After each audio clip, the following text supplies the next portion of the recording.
Tinggal nama. Saat semuanya sudah terlambat. Walau konten audio berdasarkan kisah nyata, beberapa adegan, tokoh, dan kejadian telah dimodifikasi untuk menambah unsur dramatis. Konten ditujukan untuk audiens dewasa karena dapat mengandung bahasa eksplisit dan berunsur kekerasan. Kebijaksanaan pendengar sangat disarankan. Selamat datang di podcast Tinggal Nama. Podcast persembahan Media Podcast Network bekerja sama dengan Intisari dan Motion Radio menghadirkan kisah kriminal dari seluruh penjuru dunia bersumber dari artikel terbitan Intisari. Sebelum mendengarkan, jangan lupa untuk klik follow podcast Tinggal Nama dan beri rating terbaikmu. Follow juga media sosial dan TikTok kami di @medio by KG Media agar tidak ketinggalan informasi podcast lainnya. Kisah kali ini menceritakan seorang wanita yang terbunuh secara misterius dan petunjuknya hanya ada di sebuah dadu. Hari Minggu, 19 Juli 1964. Arthur Kirk Beasley adalah seorang pegawai tata usaha sebuah rumah sakit dekat kota Chicago yang sedang mendapat giliran berdinas. Dia merasa kesal karena pada hari Minggu itu tak bisa pergi liburan seperti rekan-rekannya. Untuk menghibur dirinya, Beasley pun mengambil teropong dari laci mejanya dan melepaskan pandangan ke danau Michigan. Beasley merupakan penggemar olahraga layar. Jika sedang tidak ada pekerjaan, ia tak bosan mengamati perahu-perahu layar yang berseliweran melakukan akrobatik. Pada suatu ketika, Beasley iseng menyusuri pantai danau dengan teropongnya dan tampak beberapa orang sedang berjemur. Kira-kira 300 meter dari tempatnya berdiri, ia melihat seorang wanita menggelar tikarnya. Wanita itu lantas melepaskan roknya, kemudian duduk. Sesaat kemudian, wanita itu menarik tas mandinya dan mencari sesuatu. Pada saat yang sama, seorang laki-laki muncul dari semak-semak di belakang wanita tersebut. Ia membawa entah handuk, entah kemeja, dan mendadak sekali benda itu dijeratkan ke leher wanita itu. Wanita yang tak sempat berteriak itu diseretnya secara paksa ke balik sebuah batu cadas besar. Hei, lepaskan wanita itu. Beasley langsung berteriak dan akan berlari menolong. Namun, ia terpaku karena melihat kepala lelaki dan wanita itu muncul sebentar dari balik batu cadas tersebut, kemudian hilang lagi. Beasley cepat-cepat mengambil tongkat pemukul bisbol lalu lari keluar. Di dekat sebuah tangga, ia berpapasan dengan seorang juru rawat. Jim, telepon polisi. Di pantai ada seorang wanita diserang oleh laki-laki. Gue mau segera lari ke sono. Kali aja masih sempat gue nolongin nih. Ketika Beasley sampai di tempat kejadian, ternyata ia sudah terlambat. Wanita yang mau ditolongnya itu sudah meninggal. Ia tergeletak dengan kepala berlumuran darah akibat tembakan di bagian belakang tenggorokannya. Beasley pun berjalan ke arah telaga dan menemukan tas mandi. Ternyata isinya berantakan. Mungkin oleh si pembunuh, pikirnya.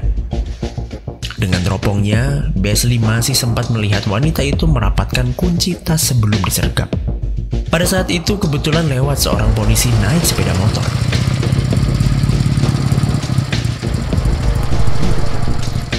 Di sini ada mayat. Dia mati dibunuh, Pak. Astaga, sepertinya ia sudah tidak bisa ditolong lagi. Tapi kita tetap harus panggil dokter. Roger, saya mau melapor.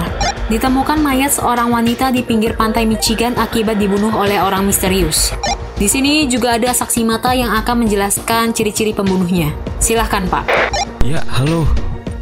Saya saksi mata dari wanita ini. Saya melihat membunuhnya adalah seorang laki-laki yang usianya 40-45 tahun. Dengan tinggi sekitar 180 cm.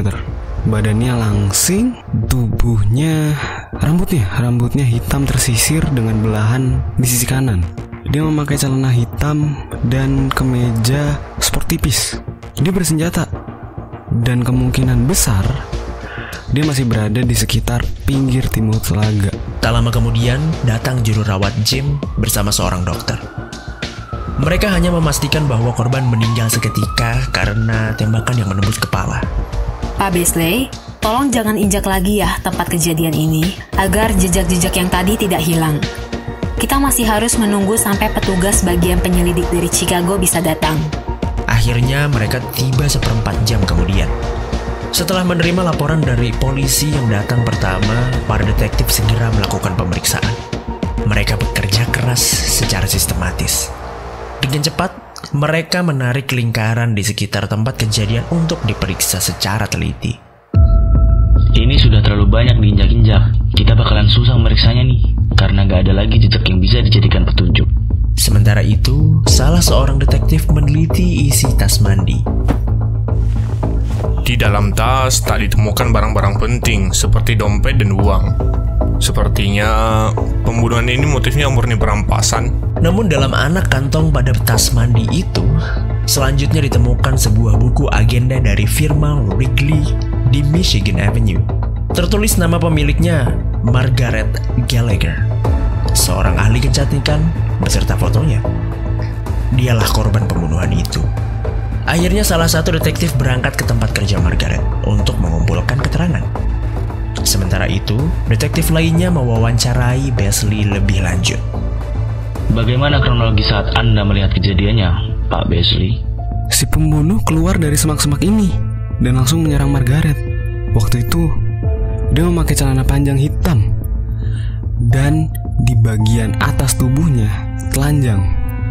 Sepertinya si pembunuh ini sedang siap-siap memandi.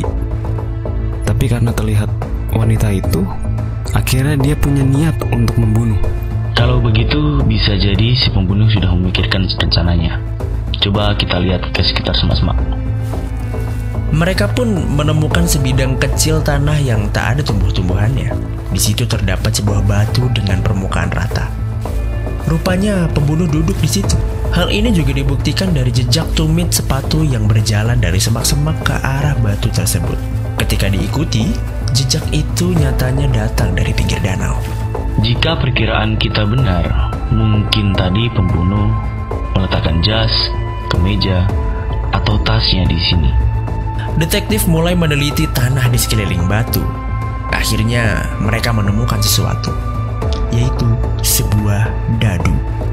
Alat judi yang ditemukan tepat di bawah batu ini rupanya terjatuh dari saku atau tas pemiliknya. Barang bukti ini langsung disimpan baik-baik oleh polisi dalam kantong plastik. Kemudian detektif memanggil seorang spesialis untuk membuat cetakan gips dari jejak sepatu yang membekas di situ. Tempat ditemukannya dadu juga turut dipotret. Pak Beasley, bisakah Anda ikut ke markas kami di Chicago? Mungkin Anda dapat mengenali pembunuh dalam album penjahat yang kami simpan. Baik, Pak. Sementara itu, mayat Margaret Gallagher dibawa ke laboratorium untuk diperiksa lebih lanjut. Setelah mewawancarai Beasley dan menerima laporan dari anak buahnya, Komisaris Murbridge tampak kecewa atas hasil penyelidikan sejauh ini. Jika Margaret Gallagher tidak ditembak dengan pistol kedap suara, pelurunya seharusnya bisa ditemukan. Kalian periksa lagi tempat kejadian. Siap, Pak. Sementara itu, Beasley tak berhasil mengenali pembunuh di antara foto-foto penjahat yang diperlihatkan kepadanya. Barangkali ia tak mengenali karena mukanya telah berubah oleh suatu penyakit atau sebab-sebab lain. Penjelajahan daerah sekitar dan pengejaran yang dilakukan tak membawakan hasil. Meskipun begitu, autopsi atas jenazah korban menghasilkan penemuan peluru yang telah menghabisi nyawanya. Peluru itu bergaris setengah 9 mm, tetapi benda ini tak dapat menunjukkan karena senjatanya belum ditemukan.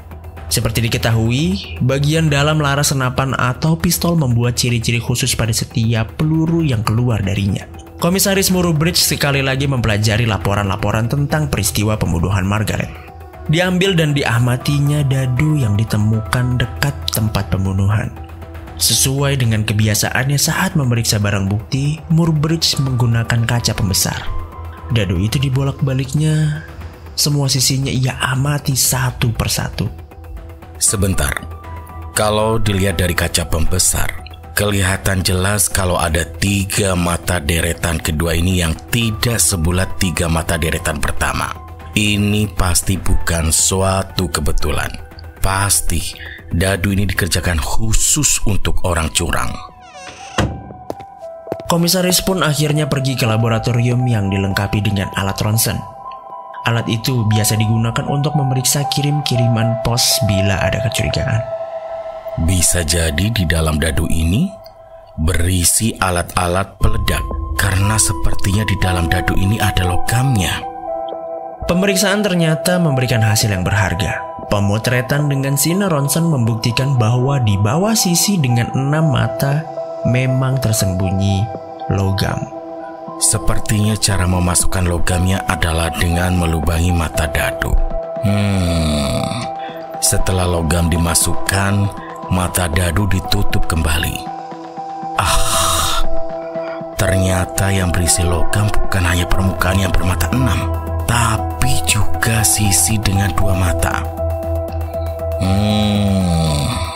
Sisi 2 mata itu letaknya dekat dengan sisi yang bermata 6. Dengan adanya logam pemberat ini, kesempatan keluarnya nomor-nomor pun jadi berubah, bukan lagi 1/6. Saat dicoba, diperoleh hasil-hasil seperti angka 5 keluar setelah 4 kali terlempar. Sementara itu, angka 2 keluar setelah 10 kali lemparan. Bila pemain mengetahui hal ini, ia bisa perhitungkan sebelumnya hasil permainan dan menang. Jadi, kalau pembunuh yang kehilangan dadu khusus ini adalah seorang pemain curang, saya bisa mempersempit lingkungan pencarian. Ya, dia harus dicari di kalangan penjudi. Setelah penemuan ini, Komisaris Murubridge sepanjang hari menelusuri daftar para penjudi dan orang-orang yang pernah berurusan dengan polisi karena penipuan. Ia berharap tidak akan terlalu sukar menemukan si pembunuh, apalagi karena ciri-ciri orangnya sudah diketahui berkat kesaksian Beasley. Tetapi pencarian sia-sia. Di antara mereka yang sering terlibat dalam permainan curang tak berhasil ditemukan satu orang pun yang mirip pemaparan Beasley. Apakah oknum yang bersangkutan ini adalah seorang ahli dalam membuat alat-alat penipuan? Diamatinya dadu itu sekali lagi. Cara pembuatan lubang yang kemudian dimasuki logam begitu ceroboh. Seorang yang mengkhususkan diri dalam pembuatan alat-alat penipuan tak akan memproduksi sekasar dadu ini. Dadu ini tak memenuhi selera kebanyakan penipu profesional. Lalu apakah dengan dadu ini Komisaris Murubridge dapat menemukan pelaku pembunuhan? Nantikan kelanjutannya di episode berikutnya.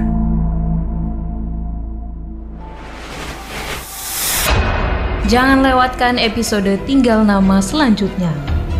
Saat semuanya sudah terlambat, yang tersisa hanyalah tinggal nama.